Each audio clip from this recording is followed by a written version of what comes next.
Temple Anshe Chesed. This is David Sussman, and I'm going to be your tour guide today here on Jerusalem Day. And I'm so excited to have this opportunity. So I have to say thank you to Ingrid Borello for organizing this and reaching out to me in order to make this tour happen. And Ingrid, if you guys don't know, was actually a participant on a tour that I led, I believe back in 2013. And that just goes to show how much an indelible mark a trip to Israel can leave on your Jewish identity. That Ingrid, you must be a community leader there in Anshe Chesed if you reached out to me and organized this wonderful tour for all of you. So thank you, Ingrid, and of course thank you to the Rabbi of Anshe Chesed and to all of you for participating and coming and joining me. And I'm looking forward to the Q&A that we're going to have afterwards. So it's Jerusalem Day, and we're going to discover the old city of Jerusalem, which is actually just behind me right there. You can see the walls of the old city, but I'm not there right now. I'm in this beautiful place here called Yamin Moshe.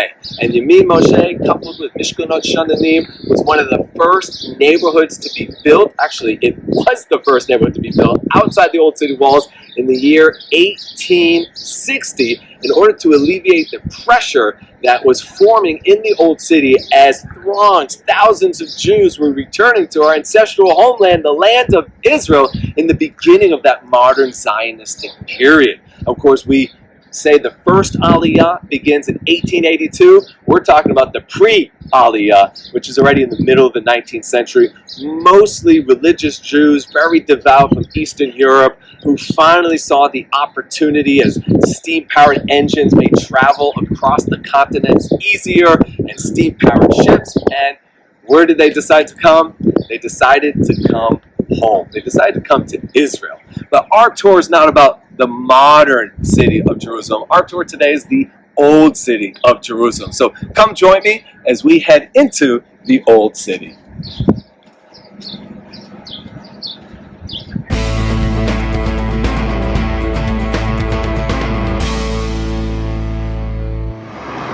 Alright, so before we go into the old city, I just want to mention a little something extra about the new city, which you can see part of it behind me. In fact, the building you can just see on the other side of this intersection is the Waldorf Astoria. We got the King David Hotel and the David Citadel Hotel this way. We got the Villa Hotel over here. Maybe some of you have stayed there or have heard of these hotels. These are the nice 5-star hotels here in Jerusalem. And I want to speak just about the infrastructure. We got these great hotels. We got some of the best restaurants in the world. Bridges, tunnels, bars. We have the theater, the Philharmonic, the symphony. We have everything that a great modern city has, like New York City, or you guys are in Pennsylvania, like Philadelphia, right here in our ancient capital.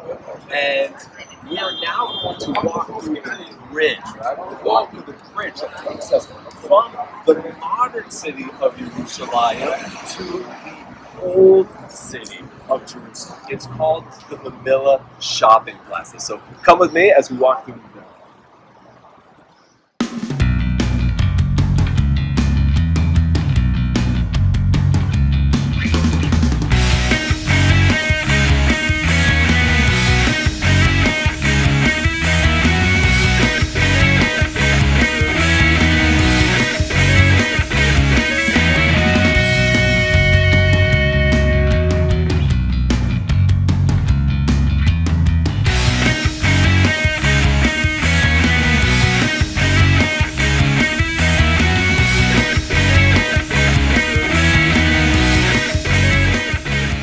So we just walked through Mamilla, and I hope one of the things that you noticed, I know is fast mode, is the variety of people you saw walking. Obviously you saw a lot of religious people coming in and out of the old city.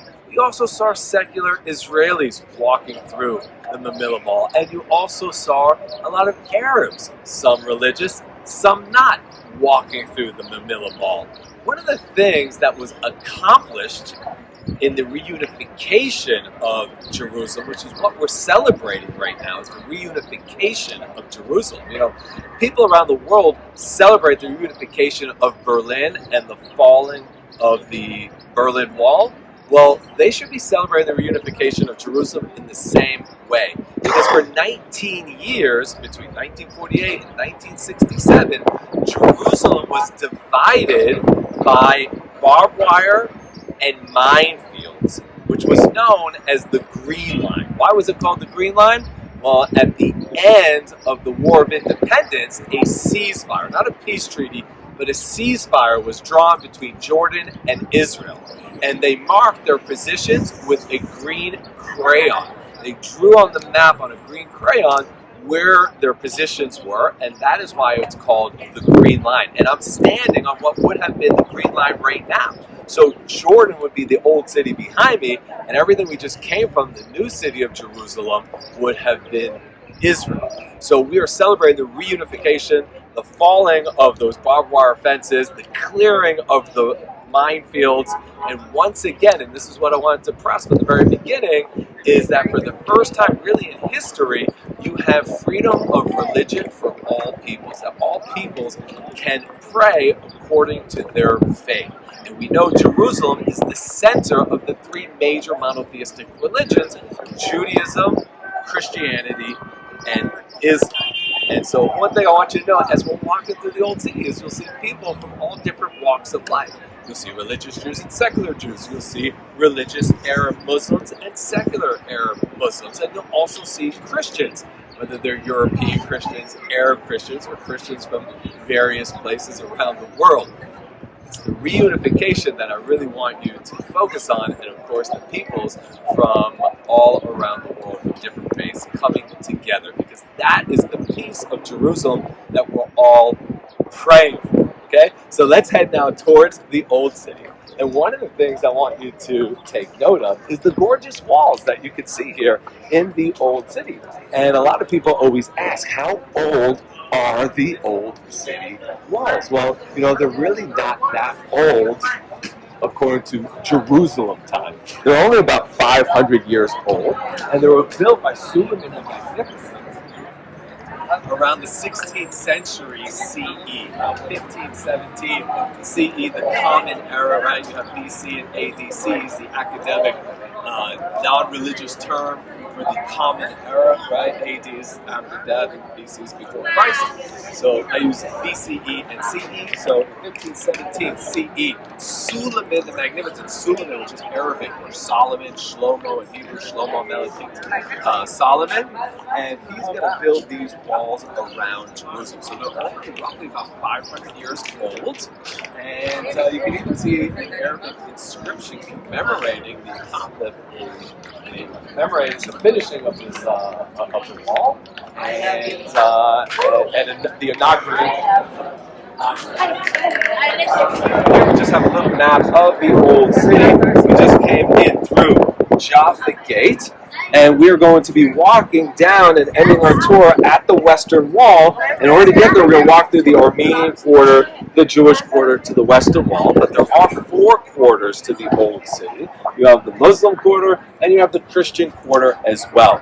Now, three of these quarters we can understand why they exist, and that's obviously the Muslim quarter. They've been here 1,400 years. They have a quarter. The Christian quarter, Church of Sepulchre, Crucifixion, Resurrection is the basis of Christian theology. They have a quarter. And obviously the Jewish quarter, it's a Jewish city. After all, it's our Jewish capital, physical and spiritual capital. But why is there an Armenian quarter? So you think about that as we walk towards the Armenian quarter.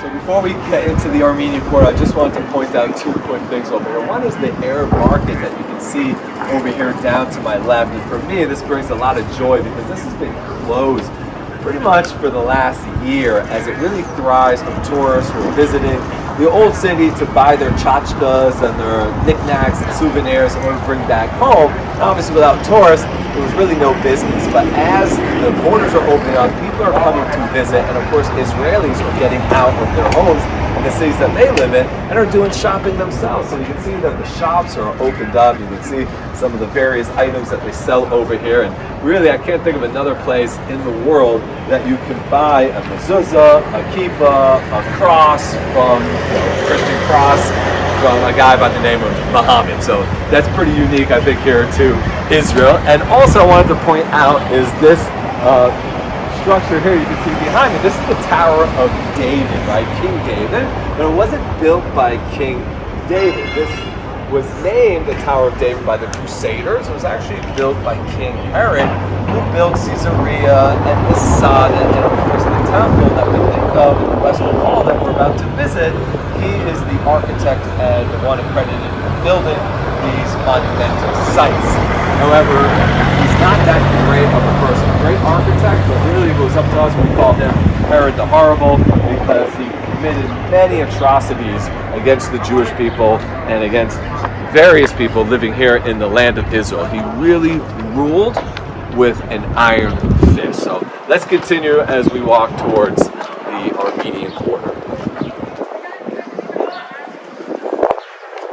Switch.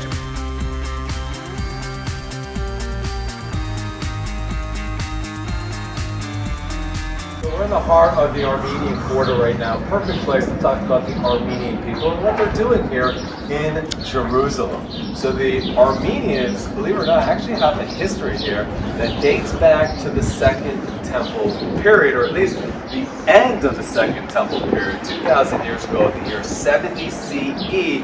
The Romans are coming in. They've been battling against this stiff-necked, stubborn nation, the Jewish nation, and they need some help. They need to hire some mercenaries to finish the job.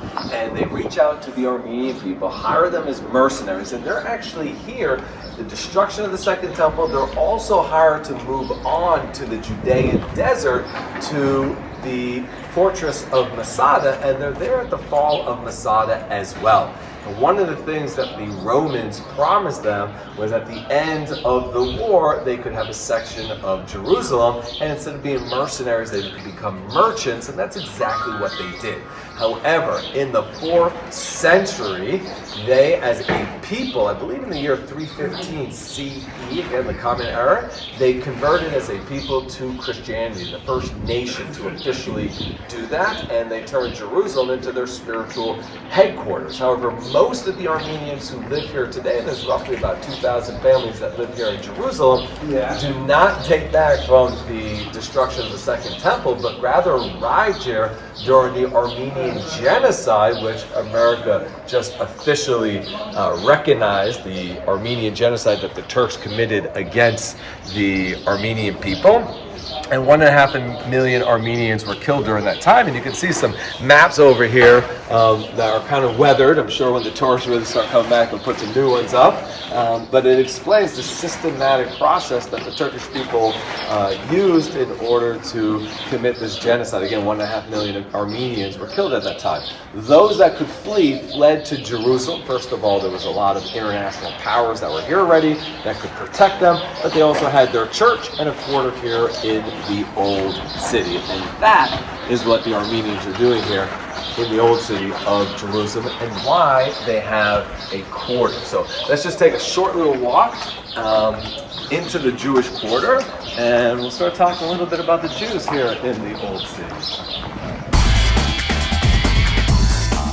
So we're about to enter into the Jewish quarter, and if you didn't know, you could just read the sign up here. It says, "Welcome to the Jewish quarter." But something interesting that's written right underneath that is it says restored 1967 to 1983. Again, we're celebrating the reunification of Jerusalem when it was divided for 19 years, 48 to 67, and in which during that time the Jewish quarter was completely destroyed. I can only imagine what it was like for those, well, now adults, returning to their homes that they grew up in here in the Old City of Jerusalem, and excited to see their old homes, and instead found a pile of rubble as it was systematically destroyed by the Jordanians and the Arabs that were living here in Jerusalem at that time. Now, we've been through many tragedies throughout our 3,800-year history, and one thing that we always do is get back up. We dust off our knees and we rebuild, and that's exactly what we did here in Jerusalem. Is we got back up and we started to rebuild our quarter bigger and better and more beautiful than it was before. before. So let's see some of the discoveries that were found in building the new Jewish quarter, but also let's see the Jewish quarter.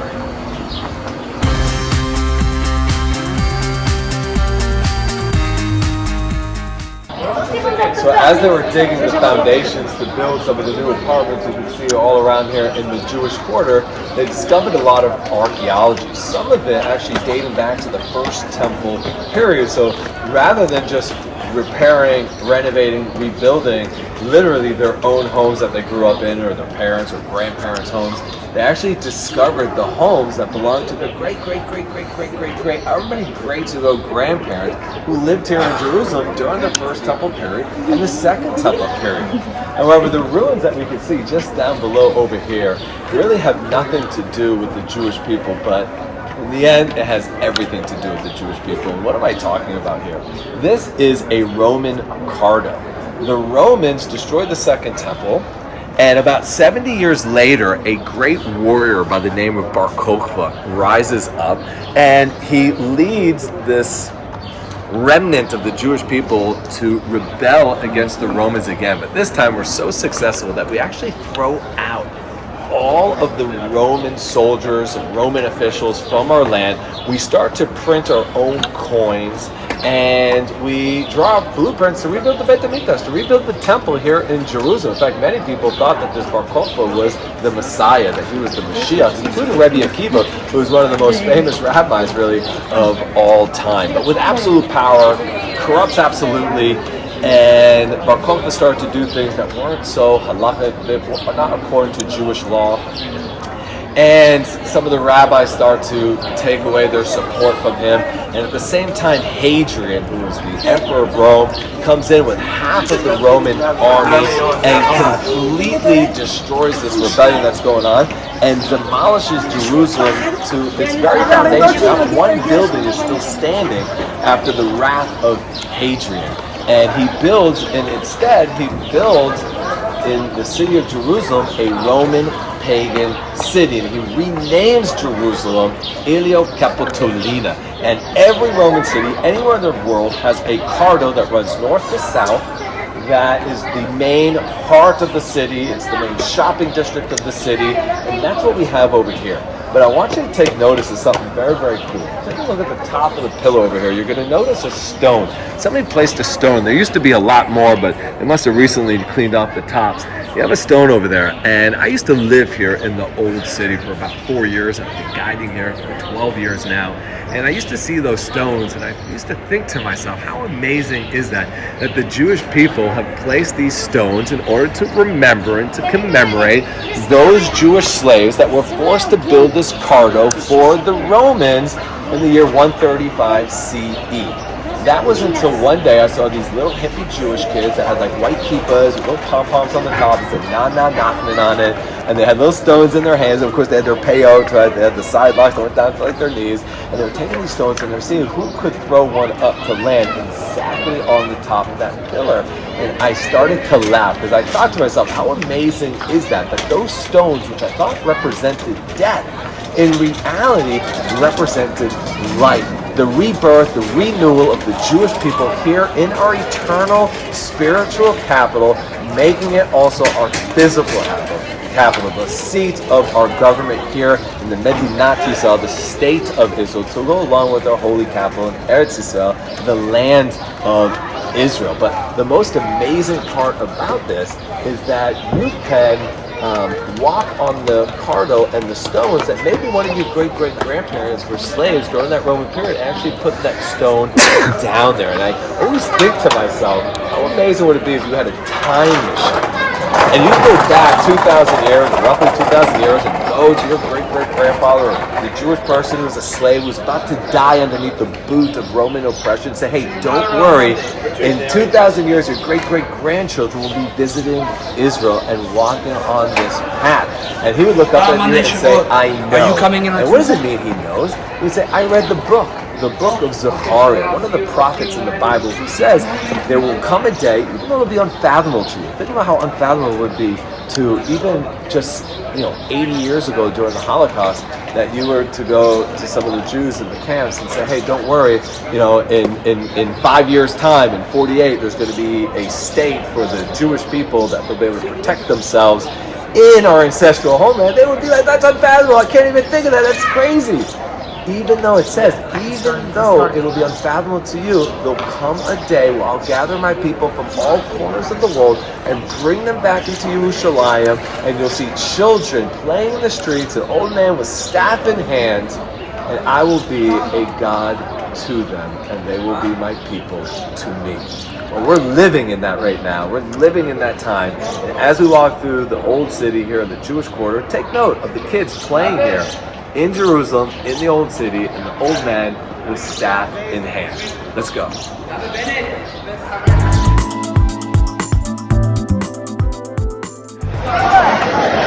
So behind me, you can see one of the iconic buildings here in the Jewish quarter, known as the Horva Synagogue. It's the beautiful dome-shaped building. I hope that you can see, because the sun is unfortunately facing the camera right now. I hope you can see that beautiful building over there. The Horva Synagogue. Horva means the ruined, the destroyed synagogue, but when you look at it, it looks brand new. The fact of the matter is, it is almost brand new. It was reconstructed in 2008. I think it was inaugurated in 2010. Once again, opening up. So why is it called the Horva Synagogue? So the original Horva Synagogue, almost known as the Horva Synagogue. The original synagogue built here was built in the early 18th century, by this group of Jews that had returned to the land of Israel, built a little Jewish quarter over here, built a synagogue, but unfortunately the Arabs ransacked and being chased them out of Jerusalem.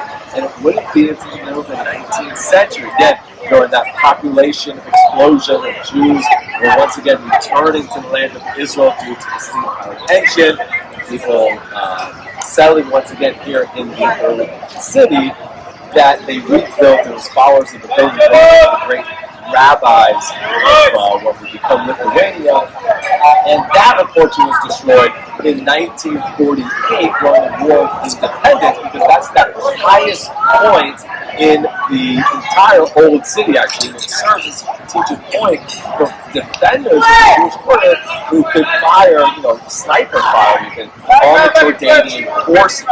And the Jordanians blew up that building. And when we liberated the old city in 1967, the decision was to leave it in ruins as a memorial to the destruction of what was once here. But again, in 2008, we reconstructed the synagogue, and it's once again open for tourists and people to visit, and it's a worthwhile place to visit.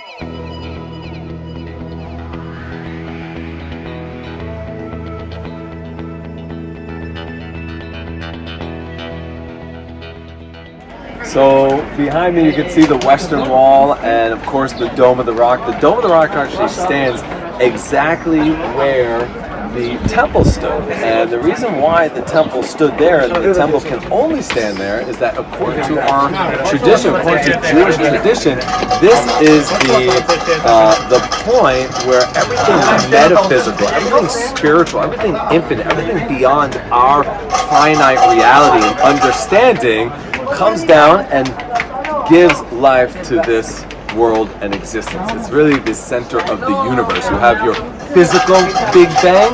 Well, this is the spiritual Big Bang that takes place non-stop, constantly, all the time, giving a life force to the creation. That's why no matter where we are in the world, we are always facing Israel. We pray towards Israel. In Israel, we pray towards Jerusalem. In Jerusalem, we pray towards the Western Wall. And even some people at the Western Wall will turn slightly to the left to face where the Dome of the Rock is, which is that foundation stone, the Even Shtiyah, that place that everything metaphysical becomes physical. It's a place where Kadosh Baruch Hu, Hashem, God, sort of kisses the Jewish people, kisses all people, all humanity, because we are all B'Tselem Elohim, we're all created in His image, and we all have within inside of us this godliness. And of course, He kisses the entire Bria, the entire creation, whether it's the plants, the animals, the plants, the inanimate objects, the stones, whatever it might be. This is where it comes into existence. So very, very special. We're going to go down to the Western Wall right now. but we have to pass through some security. So we're going to turn off the camera, we're going to go through the security, and I'll meet you guys on the other side, and we'll talk about the Western Wall. All right, we made it through the security successfully, and we're now in the Western Wall Plaza, looking at the Western Wall behind me. The prayer plaza is just beyond this equipment you can see, and there's a fence over there, and that's the prayer plaza. This is sort of like groups can come and take pictures and whatnot, where we can film a little bit, because I might just hear people praying down below if I go all the way over there, and you don't want to interfere with anybody's prayers. So this area right now is going to be jam-packed in just a few hours, because this is the night of Yom Yerushalayim. On the Jewish calendar, the day begins at night, and that's why Shabbat starts on Friday night and continues through Saturday. So in just a few hours, it's going to be literally filled with people. They have a stage set up. There's going to be live music and rabbis who are going to give sermons, and it's really going to be a very emotional evening. And of course, tomorrow it's going to be an all-day affair. People from all over the country coming here in order to celebrate. And I just want to share this one idea of the Western Wall, because I guide groups from all different walks of life. Most people do get emotional when they come here to the Western Wall and put their hands on those stones, and they don't always understand why that is. And sometimes I even get people who come here and say, you know, David, it's incredible. It's a 2,000-year-old wall, and these stones are huge, and some of them are like 500 tons, weighing 500 tons, and are 40 feet long and 12 feet high and 10 feet thick. I'm giving you literally the dimensions of one of the stones in the Western Wall tunnel tour. That is the second largest stone ever quarried out by man. The stones themselves, they say to themselves, I don't even know if I believe in God. And what's so special really about this place? I say, you know what? Let's take God out of the equation just for a minute here, and let's tap into science, right? That's like a key word right now in America and around the world. Science. So let's just tap into the science of this place. Now, everybody knows there's a science out there called quantum physics, right? That E equals mc squared. That everything in this world and in existence is energy, that the space between us is an illusion, because you're energy and I'm energy, and the space between us is energy. It's just vibrating at different frequencies. Now, when are you vibrating the strongest? Is when you're being vulnerable, right? Our spouses are always asking us to be, or at least mine is, to be more vulnerable, to be more open, because I want to know the real you. And when are we the most vulnerable and the most open is when we are sincerely in prayer. When we're sincerely opening our hearts and giving either gratitude or needs, but we're being sincere, open, and vulnerable. Well, you go back in our families 5 generations, and everybody looks like some of the people you'll see walking around Jerusalem with the black hats and the peyot and the big beards, right? 5 generations ago, 6 generations at the most. Everybody's Orthodox, everybody's religious, everybody's praying 3 times a day. And where are they praying? Well, I mentioned it earlier. They're all praying towards Israel, they're all praying towards Jerusalem, they're all praying towards the Temple Mount, they're all praying towards the Western Wall. And all of that energy that's been coming out of them during that prayer has been absorbed into those stones. So when you come here to the Western Wall, whether you believe in God or you don't believe in God, and you put your hands on those stones, what you feel in those stones is the energy of your ancestors. For some of us, like myself, who have lost a parent or parents, grandparents, great-grandparents, and even those that we've never met before, we are feeling their energy reverberating back towards us. And just like we saw the stones in the Cardo and the book of Zechariah that we spoke about, that there'll come a day that we will be able to return here, even though it will be unfathomable. You too are going to have your opportunity to come here to Jerusalem, to open your hearts, to feel the energy of your ancestors bouncing back at you. But most importantly is you get to leave your indelible mark and your energy in those stones for future generations who are going to come here on their Jewish pilgrimage to touch those stones and to meet you for the first time. It's been an absolute blessing to be able to do this with you. Let's walk together to the Western Wall. I'll just put my hands on those stones and quietly pray on your behalf pray on all the Jewish communities around the world we have, to pray for humanity at whole and for our whole world, that we shouldn't know any wars anymore, that we should have peace, not just here in Jerusalem, but everywhere. I look forward to seeing you all at the Q&A. Thank you.